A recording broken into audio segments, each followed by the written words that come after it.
नमस्कार मित्रों, आज हम बात करेंगे ब्रह्म मुहूर्त और 21 दिवसीय ध्यान विधि के बारे में। यह एक ऐसी ध्यान विधि है इसका यदि आप मात्र 21 दिनों तक लगातार अभ्यास करते हैं तो आपकी कोई भी मनोवांछित मनोकामना, इच्छा या प्रार्थना पूरी हो जाती है, क्योंकि आपको इस ध्यान विधि का अभ्यास ब्रह्म मुहूर्त में करना है। इसलिए सबसे पहले हम ब्रह्म मुहूर्त के विषय पर विस्तार से चर्चा करेंगे और फिर ध्यान विधि के बारे में बात करेंगे। ब्रह्म मुहूर्त प्रातः काल के उस विशेष 1 घंटा 36 मिनट के समय को कहते हैं जो सुबह 4:24 से लेकर 6 बजे तक रहता है। लेकिन इस विषय में कुछ और भी मान्यताएं हैं। अगर हम प्राचीन ग्रंथों का अध्ययन करें तो उनके अनुसार रात को 4 कालों में विभाजित किया गया है, जिसमें पहला काल है रुद्र काल, शाम 6 बजे से लेकर रात्रि 9 बजे तक प्रभावी रहता है। उसके बाद दूसरा काल है राक्षस काल रात्रि 9 बजे से लेकर 12 बजे तक प्रभावी रहता है। फिर उसके बाद तीसरा काल है गंधर्व काल रात्रि 12 बजे से लेकर भोर के 3 बजे तक प्रभावी रहता है। और फिर आता है चौथा काल, यानी कि जिसे अंतिम प्रहर भी कहा जाता है, वह है मनोहर काल भोर के 3 बजे से लेकर सुबह के 6 बजे तक प्रभावी रहता है। ब्रह्म मुहूर्त के समय की जो मान्यताएं हैं वह मनोहर काल यानी कि 3 से 6 बजे के बीच में ही पड़ती है। हालांकि विभिन्न देशों में सूर्यों के समय में भेद रहता है, अतः कोई एक निश्चित समय ब्रह्म मुहूर्त का हर स्थान का एक ही नहीं बताया जा सकता। लेकिन यदि आप मनोहर काल के बीच में यानी भोर 3 बजे से लेकर सुबह 6 बजे के बीच में किसी भी समय जल्दी उठते हैं तो यह समय अमृत वेला यानी ब्रह्म मुहूर्त का समय ही माना जाएगा। अगर हम ब्रह्म मुहूर्त का शाब्दिक अर्थ को समझने की कोशिश करें तो ब्रह्म का मतलब होता है देव, अर्थात जो ज्ञान के देवता है, और मुहूर्त अर्थात समय खंड यानी एक ऐसा समय जिसमें हम ज्ञान को समझने का प्रयत्न करते हैं, यानी कि ज्ञान को समझने का जो समय है उसको हम ब्रह्म मुहूर्त कहते हैं। ब्रह्म मुहूर्त की बहुत ही महत्वपूर्ण चर्चाएं हमारे शास्त्रों में की गई है। ब्रह्म मुहूर्त में जो ब्रह्मांड है और जो देव शक्तियां हैं वह वातावरण में विचरण करती रहती है। अगर आपकी नींद इस समय के दौरान अचानक खुल जाती है तो इसका मतलब शुभ ऊर्जाएं आपसे संपर्क करना चाहती है। इसीलिए जब आप इस समय में उठकर ध्यान जैसी शुभ क्रियाएं करेंगे तो आपको बहुत जल्दी उन ऊर्जांचल, इसी प्रकार सभी धर्म के जो देवालय हैं, वह चाहे मंदिर हो, गुरुद्वारे हो या फिर जितने भी पूजा स्थल हैं, वह सब ब्रह्म मुहूर्त में ही खोले जाते हैं, क्योंकि यही वह समय है जब सारी नकारात्मक शक्तियां सो जाती हैं और सकारात्मक शक्तियां जागृत होती हैं। इस समय बहने वाली वायु को अमृत वायु कहा जाता है, क्योंकि सारा प्रदूषण और सारी दूष वायु समाप्त होकर वातावरण में ऑक्सीजन के रूप में व्याप्त रहती है।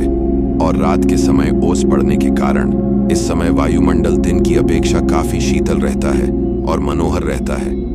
इस समय वातावरण बिल्कुल शांत होता है और इस समय सोकर उठने के कारण हमारी मस्तिष्क की सभी क्रियाएं भी बिल्कुल शांत होती हैं। इसलिए यदि आप इस समय अपनी स्टडी करते, पढ़ाई करते हैं, कोई प्लानिंग करते हैं या इंटरस्पेक्ट करते हैं या ध्यान करते हैं तो उसमें आपको बहुत लाभ मिलता है। आपने वह कहावत तो सुनी ही होगी कि जल्दी सोना और जल्दी उठना सफलता की प्रथम सीढ़ी है। इसलिए यदि आप भी सफल होना चाहते हैं तो ब्रह्म मुहूर्त में उठना शुरू करें, इससे आपको बहुत सफलता मिलेगी। एक्चुअली प्राचीन काल में इलेक्ट्रिसिटी नहीं होती थी, इसलिए लाइट नहीं रहने पर लोग सूर्यास्त के बाद सो जाते थे और सूर्योदय से पूर्व यानी ब्रह्म मुहूर्त में ही उठ जाया करते थे। यह प्रकृति के साथ चलने की उनकी एक पद्धति थी। अतः जो भी व्यक्ति प्रकृति के साथ संतुलन बनाकर चलता है वह हमेशा स्वस्थ ही रहता है। और यह भी देखा गया है कि जो लोग प्रातःकाल जल्दी उठते हैं वह बकल स्वस्थ रहते हैं, और अक्सर वह लोग जो नाइट शिफ्ट में काम करते हैं उनको स्वास्थ्य संबंधी समस्याएं आने लगती हैं। कहने का तात्पर्य यह है कि अगर आप प्रकृति के साथ मेल झोल बनाकर चलते हैं तभी हम स्वस्थ रहते हैं। लेकिन अगर हम प्रकृति के खिलाफ चलना शुरू हो जाए तो हमें शारीरिक रूप और मानसिक रूप से समस्याएं आनी शुरू हो जाती हैं। मित्रों, अब तक आप समझ चुके होंगे कि ब्रह्म मुहूर्त क्या है और इसका महत्व क्या है। अब हम बात करते हैं 21 दिवसीय ध्यान विधि के बारे में। सबको मालूम है कि प्रातः काल का समय ध्यान के लिए सर्वश्रेष्ठ समय होता है। इसलिए आज हम एक ऐसी ध्यान विधि की बात करेंगे जो विशेषकर ब्रह्म मुहूर्त में ही की जाती है। यदि आप इस विधि को निरंतर 21 दिनों तक केवल 10 मिनट की अवधि तक हर रोज इसका अभ्यास करते हैं तो इन 21 दिनों के भीतर भीतर ही आपको इस विधि का रिजल्ट मिलने लग जाएगा। यह विधि विशेष रूप से आपकी कोई इच्छा, कोई मनोकामना अथवा आपकी कोई प्रार्थना जिसको आप पूरा करना चाहते हैं उसके लिए है। इससे पहले कि हम इस विधि पर पूरी बात करें, थोड़ी सावधानी रखनी जरूरी है, जैसे कि ऐसे लोग जिनको हृदय से संबंधित कोई कष्ट है, हृदय से संबंधित कोई बीमारी है, या जिनको रक्तचाप की समस्या, ब्लड प्रेशर की समस्या रहती है, वह इस विधि का अभ्यास ना करें। इसलिए क्योंकि इस विधि के अंदर हमें सांस को रोक कर रखना पड़ता है। यही कारण है कि हृदय रोगी और रक्तचाप के मरीज इस विधि को बिल्कुल ना करें। अब कैसे इसको करना है, चलिए जानते हैं। ये एक बहुत ही चमत्कारिक विधि है और बहुत जल्दी अपना रिजल्ट देती है। इसका कारण है कि इस विधि में हम अपना ध्यान अपने आज्ञा चक्र पर स्थित रखते हैं और आज्ञा चक्र हमारा एक ऐसा चक्र है जो हमारे संकल्प का स्थान है और हमारी विजुअलाइजेशन का स्थान है और हमारी क्रिएटिविटी का स्थान है। अगर हम इस चक्र पर केंद्रित होकर कोई प्रार्थना करते हैं, कोई संकल्प को दोहराते हैं, तो वह संकल्प या प्रार्थना बहुत जल्द पूरी हो जाती है, क्योंकि इस चक्र का कार्य क्षेत्र ही यही है। इसे हम संकल्प चक्र भी बोलते हैं। वह इसलिए क्योंकि इस चक्र पर ध्यान लगाने से हमारे संकल्प पूरे होते हैं। जैसे कि अगर हम कोई आज्ञा करें तो वह आज्ञा पूरी हो जाती है। वैसे ही सबसे पहले आप अपनी कोई एक मनोकामना ले, जैसे कोई भी ऐसी इच्छा है जो आप पूरा करना चाहते हैं, उसको अच्छी तरह डिसाइड कर ले कि मेरी यह इच्छा है, मेरी यह मनोकामना है, यह पूरी होनी चाहिए। क्योंकि आपको 21 दिनों तक केवल उसी इच्छा की पूर्ति के लिए ही इस ध्यान विधि का अभ्यास करना है। इसलिए सबसे पहले आप अपनी एक इच्छा डिसाइड कर लें, फिर अपना ध्यान शुरू करें। सबसे पहले अर्ली मॉर्निंग यानी किसी ब्रह्म मुहूर्त के समय आप उठेंगे और उठने के बाद फ्रेश होकर नहा धो ले तो अच्छी बात है, नहीं तो सिर्फ अगर मुंह हाथ भी अच्छी तरह से धो लेंगे तो भी चलेगा। और फिर उसके बाद आप अपने घर के मंदिर में, पूजा स्थल में या अपने ध्यान कक्ष में ध्यानत होकर बैठ जाए। ध्यान रखें कि वह जगह ऐसी हो जहां से बाहर की प्राणवायु भी आपके कमरे के भीतर प्रवेश करती हो, क्योंकि इस विधि को हम प्रातःकाल ब्रह्म मुहूर्त में करते हैं। अतः इस समय आपको शुद्ध प्राणवायु की जरूरत रहेगी। तो ऐसे स्थल पर बैठना है जहां पर खुली हवा आपको अपने रूम में आती रहे। और जब आप ध्यान होकर बैठे तो कमर सीधी करके और गर्दन सीधी करके दोनों हाथों को घुटनों पर रखकर बैठ जाए। इसके बाद मुट्ठी बंद कर ले और पहले 2-3 मिनट अपने मन को शांत करें और शरीर को स्थिर करें। जब आपका मन शांत हो जाए, शरीर स्थिर हो जाए तथा श्वास सामान्य हो जाए, फिर आपको अपना ध्यान अपनी आज्ञा चक्र पर लेकर जाना है। आज्ञा चक्र यानी कि दोनों भौहों के बीच में जहां पर हम तिलक लगाते हैं या स्त्रियां बिंदी लगाती हैं, उस स्थान पर आप अपने अवधारणा को, अपनी अटेंशन को लेकर आएंगे और वहीं पर पूरा समय आप अपना ध्यान बनाकर रखेंगे। अब आपको इसी जगह पर लगातार अपने मानसिक नेत्रों से इस स्थान को महसूस करते रहना है। जब आप अपने मानसिक नेत्रों से इस स्थान को महसूस करते रहेंगे तो अपना ध्यान यहाँ पर बनाए रखेंगे। फिर आप एक लंबी गहरी सांस भरेंगे और लंबी गहरी सांस भरकर उसको अंदर ही रोक कर रखेंगे। जब आप अपनी सांस को अंदर भरकर रोक लेंगे और उस दौरान आपका ध्यान भी आज्ञा चक्र पर टिका रहेगा, उस समय आप अपने इष्ट देवी देवता या गुरु का चित्र अपने आज्ञा चक्र पर देखेंगे और अपने इष्ट देवी देवता या गुरु का चित्र अपने आज्ञा चक्र पर देखते हुए और सांस को अंदर रोक कर रखते हुए आप प्रार्थना या संकल्प करेंगे या अपनी इच्छा को दोहराएंगे। जो भी आपकी इच्छा है, एक लाइन में उसको दोहराना है कि हे गुरुदेव या है मेरे परमात्मा, जिनको भी आप मानते हैं उनके आगे आप प्रार्थना करेंगे कि मेरी इच्छा पूरी हो। और तब तक आप उस इच्छा को दोहराते रहेंगे जब तक आपके अंदर उस सांस को अंदर रोक के रखने की क्षमता है। वो सांस अपने अंदर 10 सेकंड भी रोक सकते हैं, 20 सेकंड भी रोक सकते हैं या फिर 30 सेकंड भी रोक सकते हैं। जितना हो सके मैक्सिमम टाइम तक बिना कष्ट के आप अपनी सांस को अंदर रोक सकते हैं। इसके बाद ध्यान आज्ञा चक्र पर बनाए रखेंगे और अपने मन की आंखों से अपने इष्ट देवी देवता या गुरु का स्मरण करते रहेंगे और बार बार अपनी इच्छा को रिपीट करते रहेंगे तब तक जब तक कि आपकी सांस अंदर रुकी हुई है।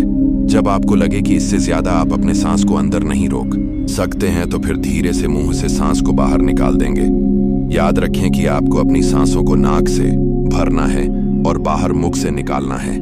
इस तरह यह एक चक्र हुआ। फिर आप 15 या 20 सेकंड तक थोड़ा सा रेस्ट करेंगे और सामान्य स्थिति में बैठे रहेंगे रेस्ट के बाद तुरंत दूसरा चक्र शुरू करना है, यानी कि फिर से एक लंबी गहरी सांस भरना है। सांस को अंदर ही रखना है, फिर अपने ध्यान को आज्ञा चक्र पर टिकाना है।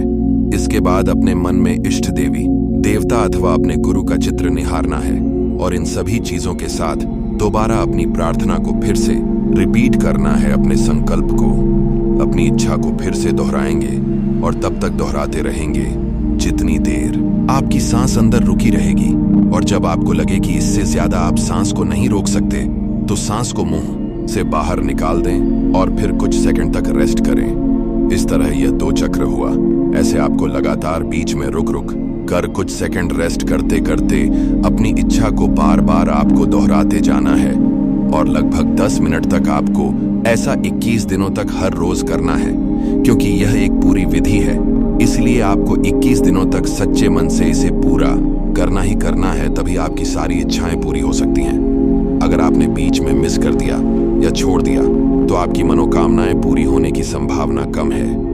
आखिरकार ऐसा क्यों होता है और इस विधि की साइंस क्या है? पहली बात, हमारा आज्ञा चक्र, जैसे मैंने आपको पहले भी बताया है, यह हमारा संकल्प का स्थान है, यह हमारे विजुअलाइजेशन का स्थान है, यह हमारा आज्ञा का स्थान है, तभी इसका नाम आज्ञा चक्र पड़ा है। इसलिए जब हम इस स्थान पर आकर कोई आज्ञा करते हैं, कोई प्रार्थना करते हैं या फिर कोई संकल्प करते हैं, तो वह आज्ञा, वह संकल्प, वह प्रार्थना पूर्ण हो जाती है। हम जो भी आज्ञा चक्र पर केंद्रित होकर कोई ऐसी चीज की डिमांड करते हैं तो वह डिमांड पूरी हो जाती है, क्योंकि यह इच्छा पूर्ति का स्थान है। और दूसरी बात, जब हम इस प्रकार से सांस को अंदर रोकते हैं तो क्या होता है, इससे हमारी पूरी बॉडी में एक इमरजेंसी की सिचुएशन आ जाती है। जब हम इतनी देर तक सांस को रोकते हैं तो क्या होता है, हमारा दिमाग रुक जाता है, हमारे विचार रुक जाते हैं। ऐसा क्यों होता है? ऐसा इसलिए होता है क्योंकि अब आपके पास लग्जरी नहीं है आराम से विचार करने की। अब एक आपातकालीन स्थिति है। ऐसी स्थिति में आप विचार नहीं कर पाएंगे। इसलिए जब आप अपना सारा ध्यान अगर किसी एक चीज को चुनकर लगाएंगे तो उसी स्थान पर आपका ध्यान लगा रहेगा, यानी कि आपका मन पहले से ज्यादा एकाग्र हो जाएगा। तो जब आप सांस को भरकर रोकते हैं तो यह दूसरी महत्वपूर्ण चीज है। और तीसरी बात यह है कि जब आप इस प्रकार एकाग्र हो जाते हैं और बार बार अपनी मनोकामना को रिपीट करते हैं तो क्या होता है, इससे धीरे धीरे आपकी वह इच्छा आपके चेतन मन से अवचेतन मन में चली जाती है। यानी वह इच्छा 1 दिन बाद, 2 दिन बाद या 3 दिन बाद जो विचार आप बार बार दोहरा रहे हैं वह आपके अवचेतन मन में जाना शुरू हो जाता है, जो हमारे मन का गहरा तल है। और अगर आप किसी विचार को अपने अवचेतन मन में, यानी कि अपने सबकॉन्शियस माइंड में उतार देते हैं, तो लॉ ऑफ अट्रैक्शन के अनुसार वह इच्छा आपकी पूरी हो जाती है। यही इसकी साइंस है। इसमें तीनों चीजें विशेष रूप से कार्य करती हैं। पहला, आज्ञा चक्र, क्योंकि यह आज्ञा का स्थान है इसलिए हमारी आज्ञा को पूरी करता है।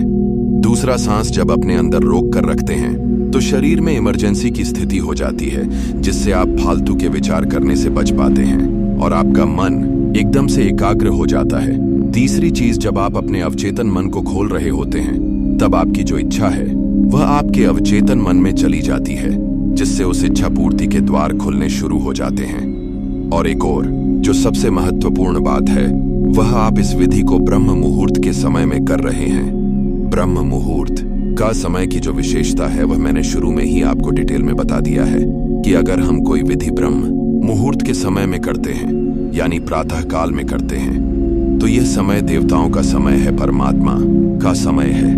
अतः इस समय में आप अपने शुद्ध मन से कोई भी प्रार्थना करते हैं तो वह प्रार्थना आपकी जरूर सुनी जाती है। तो अब आप पूरी तरह समझ चुके होंगे। अगर आप भी कोई संकट में फंसे हुए हैं और आप उस संकट से बाहर निकलना चाहते हैं, तो उस संकट से बाहर निकलने के लिए आप इस प्रकार से इसे ध्यान करें। या आपकी कोई बहुत जरूरी कोई आवश्यक इच्छा है या मनोकामना है या कोई जरूरत है जिसे आप जीवन में पूरा करना चाहते हैं, तो उस इच्छा या जरूरत को आप इस विधि से अपने जीवन में पूरा कर सकते हैं। एक बात और, ऐसी कोई भी इच्छा पूर्ति के लिए इस विधि का प्रयोग ना करें जिससे दूसरे का नुकसान हो, अन्यथा इसके दुष्परिणाम के जिम्मेदार आप खुद होंगे। आप इस विधि का अभ्यास सच्चे मन से करें, क्योंकि यह विधि हमारी आजमाई हुई विधि है। खुद मैंने अपने जीवन में इसको कई बार आजमाया है और हमेशा इसमें सफलता हासिल किया है, इसलिए आप भी सफल होंगे। इसका अभ्यास निरंतर करें, आपको बहुत लाभ होगा। आपको आज की हमारी प्रस्तुति कैसी लगी कमेंट्स में जरूर बताइएगा, और अगर आप हमारे चैनल पर नए हैं तो सब्सक्राइब जरूर कीजिएगा। धन्यवाद।